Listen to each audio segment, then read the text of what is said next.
24 डिसेंबर नंतर 1 तासही वाढवून मिळणार नाही, मनोज जरांगे पाटलांचा सरकारला इशारा। तर आतापर्यंत 54 लाख नोंदी सापडल्याची दिली माहिती।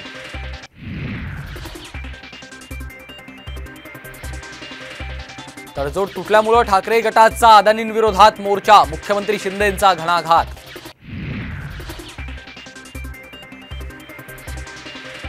राज्यातील अंगणवाडी सेविका बेमुदत संपावर, संपाचा मोठा फटका, 60 लाख मुलं पोषण आहारापासून वंचित।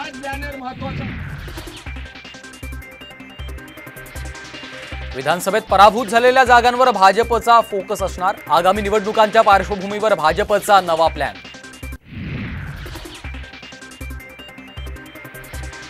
सुषमा अंधारेंविरोधात हक्कभंग आणण्याचा देवयानी फरांदेंचा इशारा, पुरावे नसताना ड्रग्ज प्रकरणात माझ्यावर आरोप का, फरांदेंचा अंधारेंना सवाल।